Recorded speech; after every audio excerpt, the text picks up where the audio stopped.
almost every food that we cook these days will Add something to it one way or the other just to get that particular taste. Okay, we make even anti-malaria drugs, which is also an antibiotic, from the neem plant, which is called the dogoyaro. Okay, all those are natural antibiotics. Hi everyone, my name is Bliss and I welcome you to today's episode of the show. So with me here I have my beautiful co-host. She's going to be introducing what we'll be talking about today. Hello everyone, my name is Blessed. On this episode of the show, we'll be looking at infectious diseases in men and women and possible remedies. Don't go anywhere, stay tuned, we'll be right back.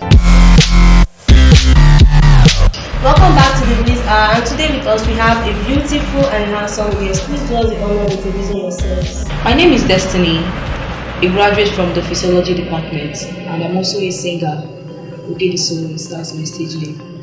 My name is Samuel Jackson, and I am a pharmacy student and also a medical practitioner. It's nice to be here. So since we'll be talking about infectious diseases on both male and female, so what should we consider as infectious diseases, Mr. Samuel? Okay. Infectious diseases, a particular disease that can actually be transmitted or is contagious from one person to another. Okay. So that is infectious disease. Okay, another question for you, Mr. Samuel. So we are talking about, we'll also talk about pathogens. What are these pathogens that can cause these infectious diseases? Okay. Now, pathogens, they are these particular organisms that carry this particular disease or bacteria. Now, these pathogens, there are so many types of them. We have the bacteria, we have the fungi, we have yeasts. We could even have as much as some other parasites. Okay, so we could have some bacteria like the Staphylococcus, which everybody knows about. We can have the Pseudomonas aeruginosa, E. coli, Shigella, Candida, that's for the fungi. We can have yeasts, infections, So these particular infections, they can actually be considered pathogens. But the main diseases, or what actually causes these diseases, are it's actually when they actually go into different stages or in different parts of the body where they are not actually supposed to be. About these pathogens, do they have certain levels or stages they can reach in a human body that could become more dangerous? I want to know. Bacteria, they actually have their progressions. So every minute and every second, they're actually dividing, multiplying. Yeah. And this particular study actually goes, like I said at the beginning, mild to severe. Yeah. So from a headache, go to a fever and all the rest. And this particular thing leads to a condition called sepsis, which will defy even the regular medications that we actually give. Okay. Talking about this sepsis, Miss Destiny, what is this infection all about? And what kind of threat does it pose to the human body? So sepsis is an infectious disease Yeah. which cannot be treated. So once it has gotten to that stage, it can either lead to death, or it can damage the lungs, it can damage the kidney. Now this sepsis is of different stages. We have the mild stage, which is the sepsis, and that one, it affects the bloodstream. Then from that one, if it's not still known, at that stage you can actually treat it, but it's not 100%. Yeah. Then if you still progress, you go to the moderate, which is the severe. You go to the severe, and that one, the kidney, the organs are being affected. Then from that place, it now progresses down to septic shock. In that stage now, you cannot do anything. That is what's called emergency, and the patient cannot survive, because you have to see the symptoms, which are like the increase in heart rates and low blood pressure. Yeah. So when all those things happens, the person dies. The person can have heart attack. So that's what this sepsis is all about. So What are the symptoms that we should be looking out for when we are looking at this particular infection, this stage in infection? What are the symptoms we should be looking out for? Okay, the symptoms that we should actually be looking out for in this stage is you have chills, Yeah.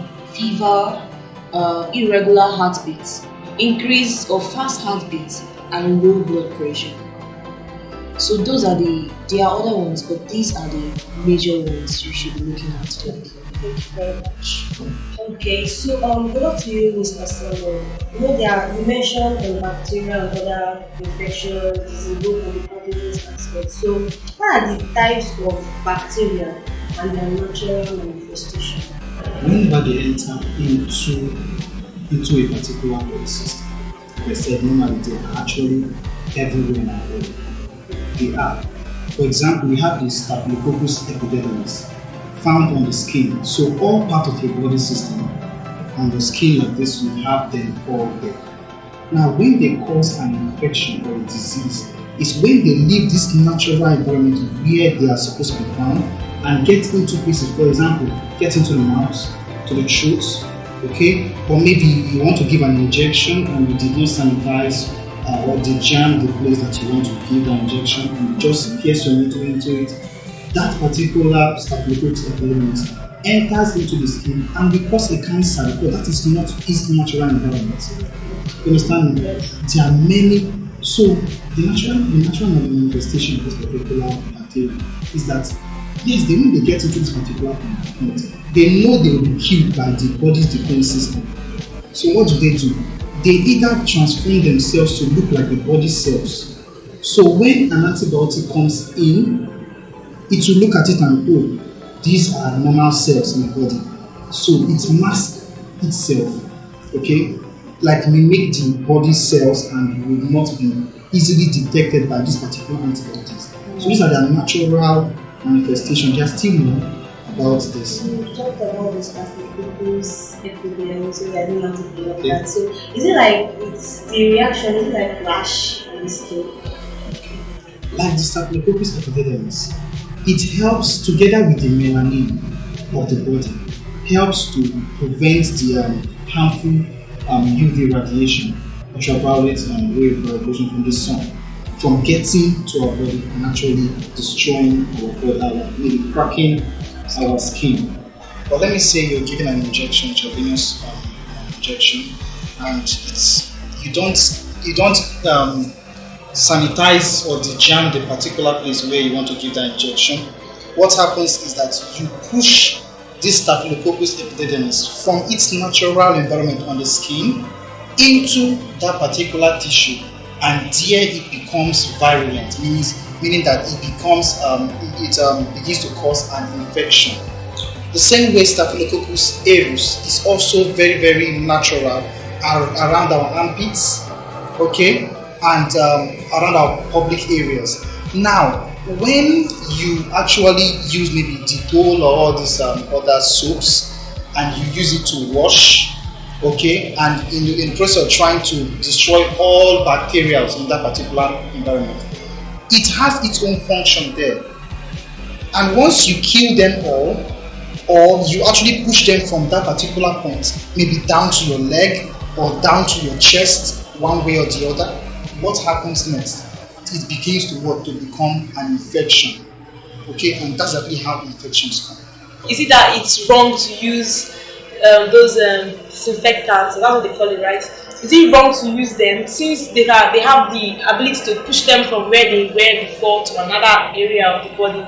Is it wrong to use them? It is not wrong to use that, but when you are actually talking about particularly the public areas, yes, okay, you don't use those medicated soaps, okay, because they have the ability to kill all bacteria in that particular spot. And these bacteria are microflora and microfauna around that particular environment. That's their natural environment. They will not cause harm to you there. But when you scrub them off on that particular part, it will cause that particular area to begin to develop things like pimples. They actually defend the body that particular area from other infections. That's why they are there. That's their function. Now, when you take them off, it will be exposing you'll be exposing yourself to other infections to actually come in. Okay, thank you very much. So, Miss Destiny, since you are a lady, I would ask, does these infections, can they actually cause a seize in a woman's menstrual flow, or also can they also cause barrenness? Okay, thank you so much for that question. Okay. Infections actually seizes a woman's menstrual flow. Okay. In the sense that, in the brain there's this hormone, this FSH, which is a follicle stimulating hormone. It sends signal to the body, telling it when to release the egg, when it's when it's time to release. And now when there's no sperm to fertilize, that's when period starts. That's when the woman starts seeing her flow. But now this infection has a way of blocking the signal. The signal doesn't go to the brain, it blocks it, and the body, it just keep pending, it waits. Even when the body tries to send, the infection will stop it. Okay. And the person won't be able to see his or her flow. Now for barrenness too, infection has a great role in making a woman to be barren. In the sense that in the womb, it causes a scar there.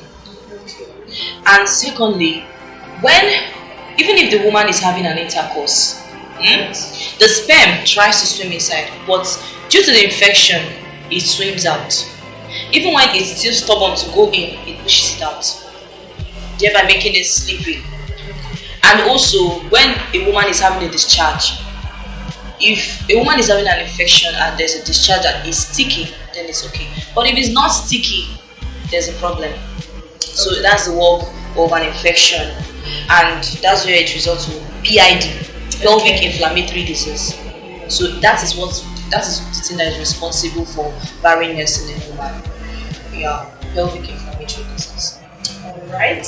So since we are advised to use contraceptives, especially during sex, to prevent infections. So I want to ask, these contraceptives, do they have any side effect, or maybe do they contribute to infection in the body?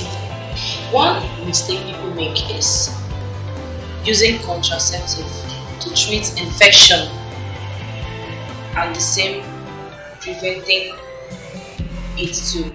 But it doesn't go that way.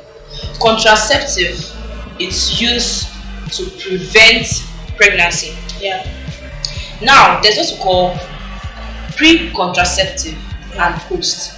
Pre, you take it before having intercourse. Okay. While post, you take it after having intercourse.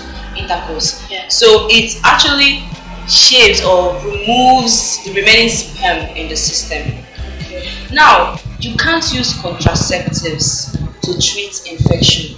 It will not work. So you need to do the proper thing, like going for a checkup, knowing the problem, and taking the right antibiotics for your system. So you spoke about signs of knowing that you have an infection and all that. So as a lady, as a woman now, you don't know that you have an infection, you're not going for a test and all that. So what do you see as a sign that yes, there's an infectious disease? Okay. When you have painful urination, cramps, Is it like a menstrual cramp? not a menstrual cramps, like you have this cramp in your pelvic region. When you're having nausea, you have the feelings or the urge to vomit, or to throw up, but it's not coming out. You have this lightheadedness, you have the urge of fainting. So those are the symptoms. And also, if there's this particular illness that is coming and you're treating it and it's not working, it's just as if when you treat now, after some time it will come up again. It's as if the drugs you're taking is not actually working. I think that moment you should go run a test. Okay, thank you so much. So, Mr. Samuel, I'm going to ask you this question based on the male gender, the male aspect. So, how about sterilization? Like, what role does it have to play on the male gender? This word sterilization, most commonly in Nigeria, we call it circumcision.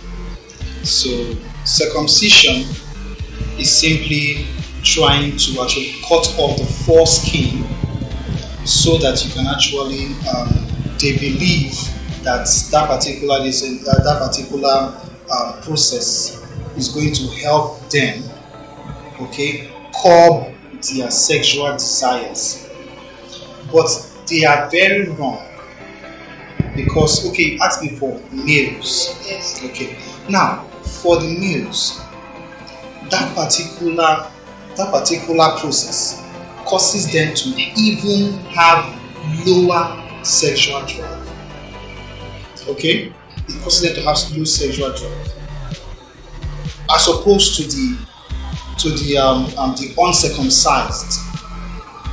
Okay, those people now they have a higher sexual drive, and that particular the only thing that actually happens there is that while the males, okay, the ones that are uncircumcised, they are very much exposed to some kind of infections, whereby they could actually, because it's like there's actually a blockage in their genital organ. Okay, so when they are actually being circumcised, it actually frees that particular space, and then they are not exposed.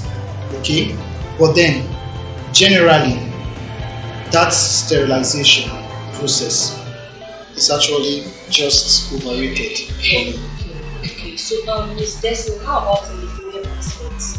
Just like as my colleague said, based on male sterilization, how when you don't cut it, it attracts infection. Same thing with women. When you cut, when you have an open wound, it's prone to any bacterial infection. That's same thing with the woman. People feel that when you cut their clitoris, it reduces the sexual urge. But when they grow, they tend to have the urge more. And now, at that early stage, when the injury is still fresh, the body is exposed. In fact, the vaginal region is exposed is exposed to infections. And now, when it's not treated, that is where it leads to what we said earlier, sepsis. When it's not treated, I know some of this infection, it has. Should I say some of them they mimic, some of them they are like spirits. That is, to me, that's what I feel. Yeah. I feel that they're actually spirits, because you won't even know that they are there. You will just be living your normal life, but it is there eating you up.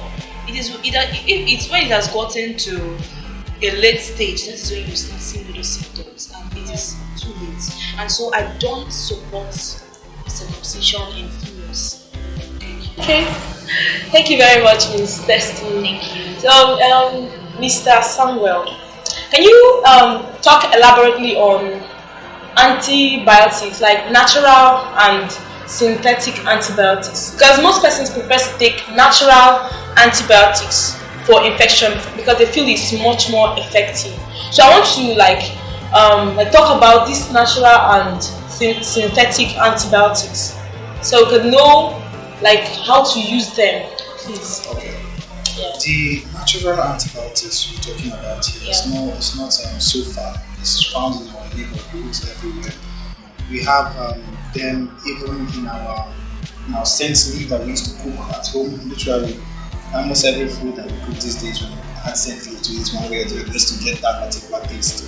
Okay, we make even anti-malaria drugs, which is also an antibiotic, from the neem plant, which is called the dogoyaro. Okay, all those are natural antibiotics. Okay, talking about the synthetic antibiotics. Now this is where we have the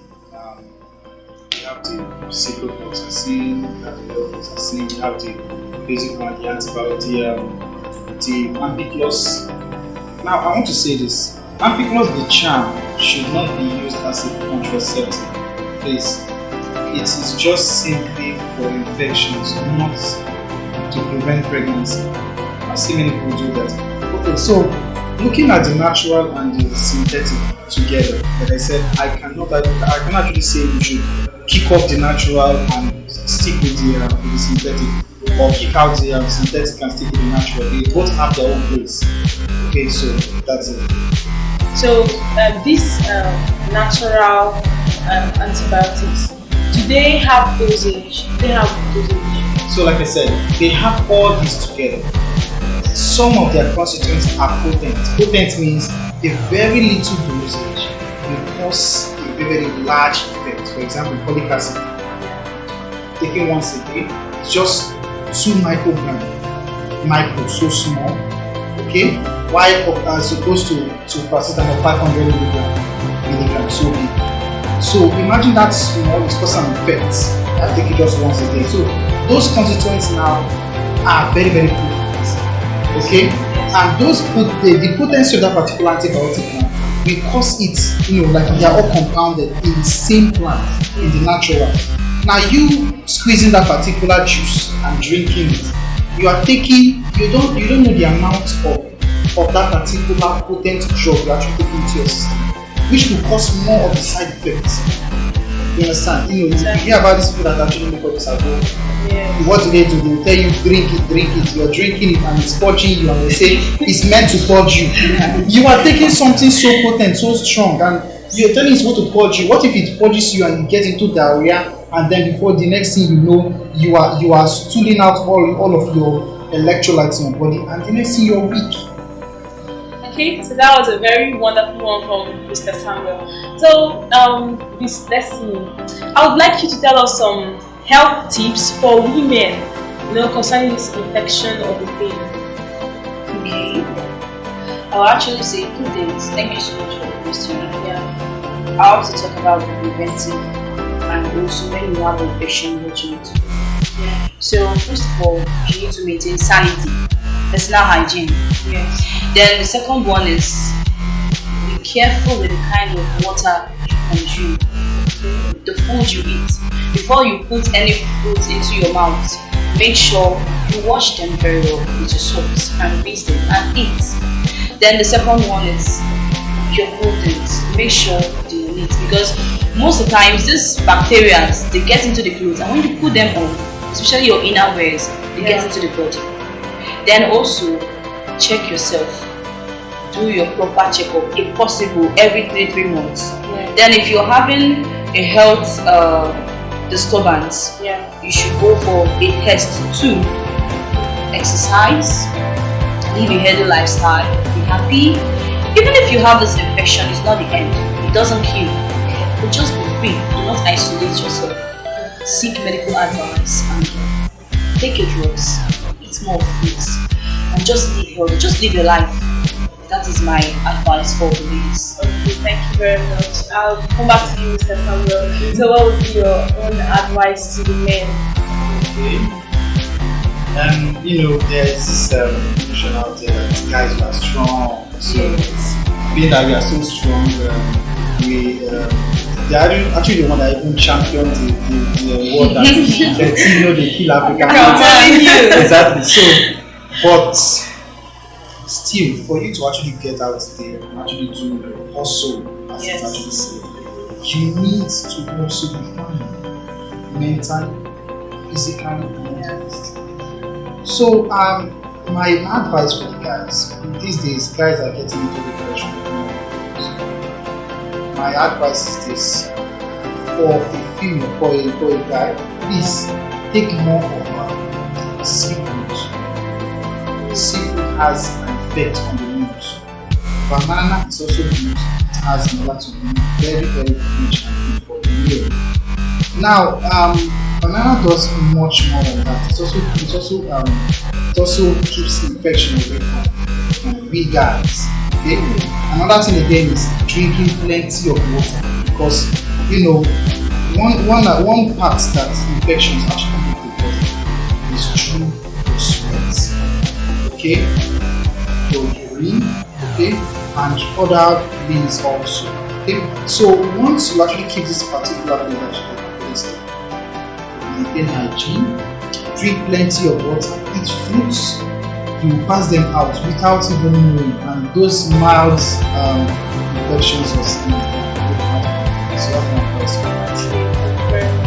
There's a saying that goes this way: health is wealth.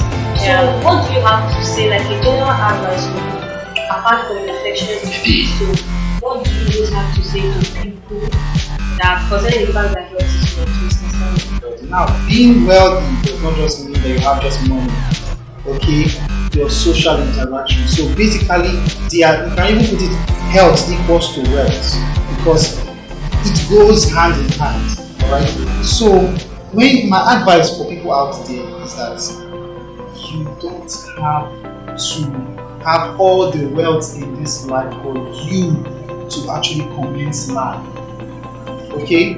You just get out there, live your life. Even people that that maybe have actually gone through this particular case of sepsis and they have actually gotten to the end stage, okay, you still have time.